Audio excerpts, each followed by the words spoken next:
It's 9 on a Saturday morning, and right now, 4 grocery trolleys are being pushed through 4 different corners of Singapore. One of them is moving slowly, pausing at every aisle to check the price per 100 grams printed in tiny letters on the label. Another is stacked to the brim with imported goods, no mental calculator running in the background at all. A third doesn't even physically exist because the person doing the shopping is sitting on the sofa, approving a list that someone else is going to go and fetch.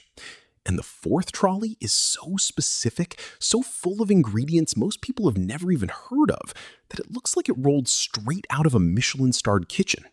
Same Saturday morning, same country, and yet 4 completely different versions of the most mundane thing in the world, filling the fridge for the week. Stick with me until the end, because I'm going to take you inside these 4 trolleys, item by item, dollar by dollar. And by the end, you'll understand that the way someone does their grocery shopping might be the most honest portrait there is of how much money they actually have. Before we head down the first aisle, if you're into this kind of real, everyday deep dive into life in Singapore, subscribe to the channel right now. There's a lot more of this coming, and you won't want to miss it. Subscribed? Good. Let's get to the first trolley. The first trolley is in a neighborhood FairPrice near a 2-room HDB block. Pushing it is a woman in her early 60s, living alone, with a household income sitting around $1,200 a month, which places her in the lowest income decile in the country. There's nothing extra in her trolley. Bulk bag rice under FairPrice's own house brand, because buying the bigger pack works out cheaper per kilo than the smaller one, even though it costs more on the sticker. Eggs, tofu, a few leafy greens, chicken pieces instead of a whole breast, because the whole cut costs proportionally more. She keeps the FairPrice app open the entire time, scanning every item before it goes in the trolley to make sure the link card points get added up, because every cent of rebate matters by the end of the month.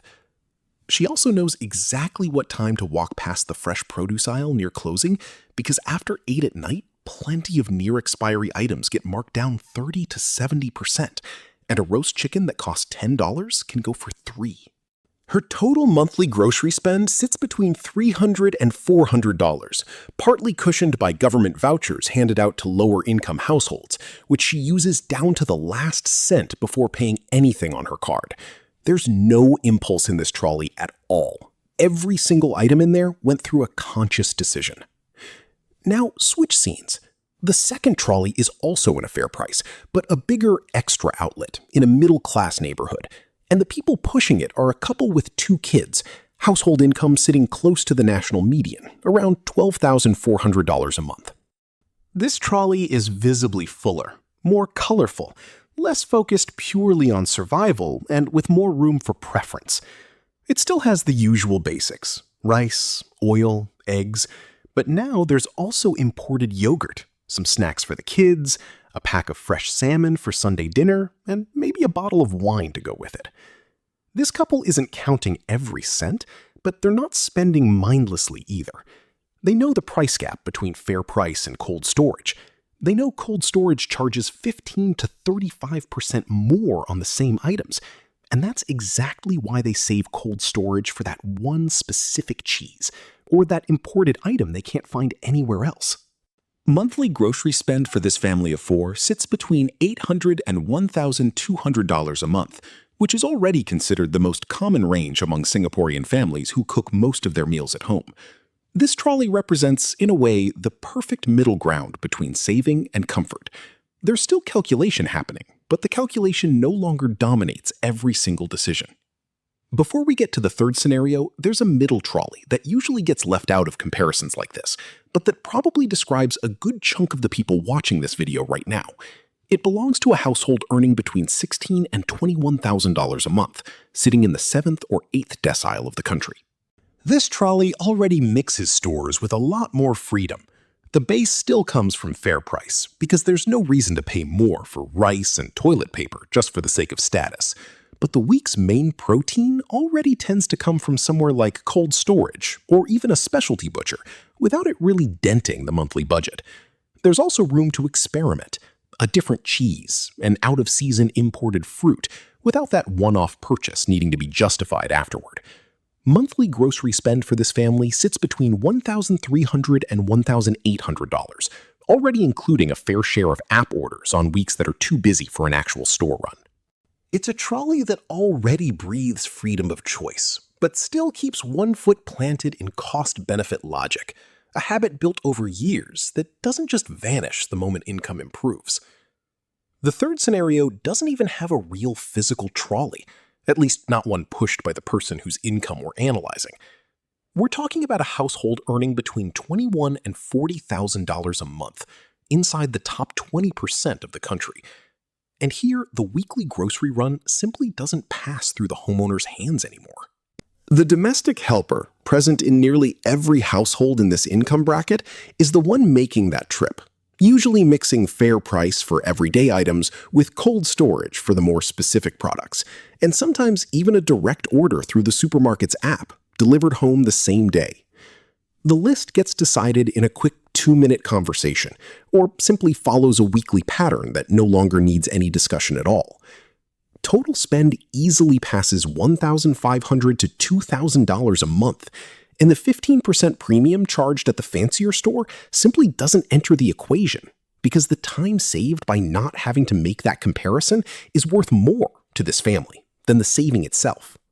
This is the first bracket where grocery shopping stops being a task and becomes an outsourced piece of logistics, just another bill that gets paid automatically every month.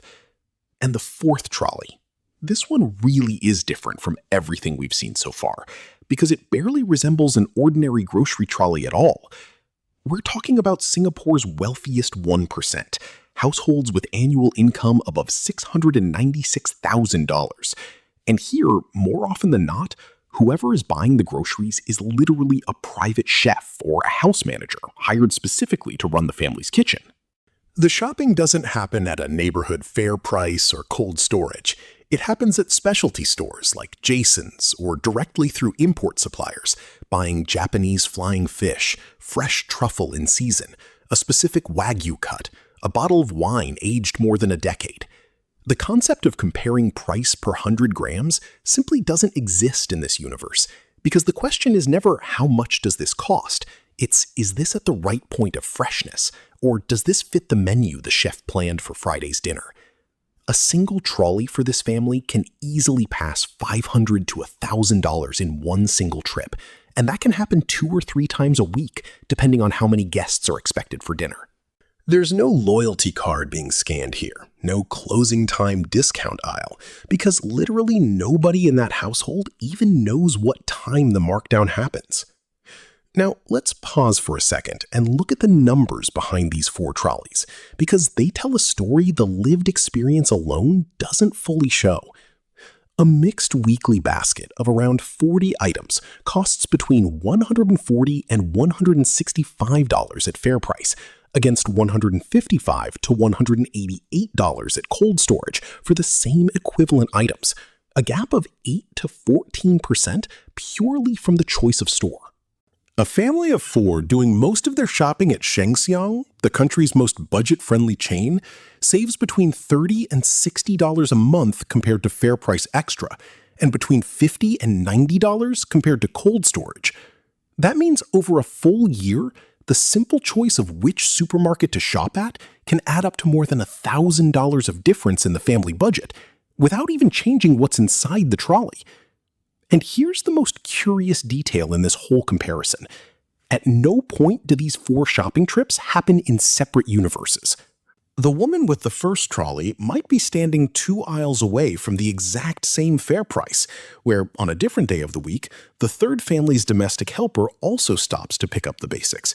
Because even wealthy families in Singapore still buy their rice and toilet paper at the same popular supermarket chain, just combined with far more expensive purchases somewhere else. The city is small enough that these realities physically cross paths all the time, in the same aisle, in the same checkout queue, even while living in completely different financial orbits the moment the trolley rolls out the door.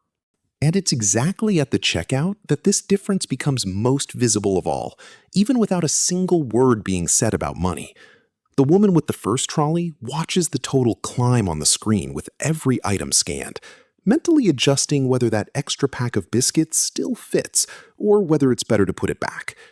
The couple with the second trolley taps their card without paying much attention to the total, but still glances at the receipt afterward, out of habit more than necessity. The third family's domestic helper doesn't even carry her own money. Payment is automatic, linked to a household card she taps without a second thought. And in the fourth family, there's often no checkout queue at all, because the order is settled through a corporate account directly with the supplier, and the invoice lands at the end of the month, alongside dozens of other bills that nobody in the family checks line by line. There's also something interesting about the psychology behind each purchase. The first family feels every purchase as a decision. Each choice carries weight because the budget is finite and visible. The second family feels the shop as a balancing act. There's still pleasure in choosing well, but also an awareness that overspending one week means cutting back somewhere else. The third family barely feels the purchase at all because it's become an automated, delegated, silent process. And the fourth family feels the shop as an extension of creativity, almost an art form, where the goal was never to save money, it was to impress, or simply to eat exactly what they want whenever they want, with no limitation whatsoever. 4 completely different feelings, all born from the same mundane task of filling the fridge. There's also a detail that rarely comes up in comparisons like this, but that might be the most revealing of all. What's left in the fridge at the end of the week? In the first family's home, almost nothing is left, because every item was bought with an exact calculation of how many meals it needs to stretch across, and whatever's left tends to become another dish before it goes off. In the second family's home, a little gets wasted. Some vegetable that wilted before it was used, some yogurt that passed its date, but nothing that really weighs on the monthly budget. In the third family, waste is already bigger and less noticed because nobody in the household is really tracking what goes in and out of the fridge day to day. That's become someone else's job. And in the fourth family, food waste might be the single most expensive item of all, without anyone even realizing it, because part of what's bought for one specific dinner simply doesn't get used if plans change, and buying again, rather than making use of the leftovers, is always the faster option. Each family's relationship with what's left in the fridge at the end of the day says just as much about income as the trolley itself does. And this is where I want to leave you with the real reflection. We tend to picture wealth by looking at the car in the driveway or the address on a business card. But maybe the most honest way to see the real distance between social classes in Singapore is simply to watch each family's shopping trolley on an ordinary Saturday morning with nothing special going on at all. Because it's exactly in that small, repetitive moment, so far removed from any big financial decision, that the gap between counting every cent and never even glancing at the price shows up more clearly than in any bank statement. The food on the plate, at the end of the day, is practically the same for everyone. Rice, protein, vegetable. But the road to that plate, and the emotional weight carried down every supermarket aisle, changes completely depending on how much lands in the account every month. If you made it this far, drop a comment on which of these 4 trolleys looks most like yours, and whether you've ever actually noticed the price gap between the supermarkets you shop at. In the next video in this series, I'll show you exactly how much each income bracket in Singapore spends on transport, and why that gap turns out to be one of the most surprising of all. Subscribe, hit the bell, and I'll see you in the next video.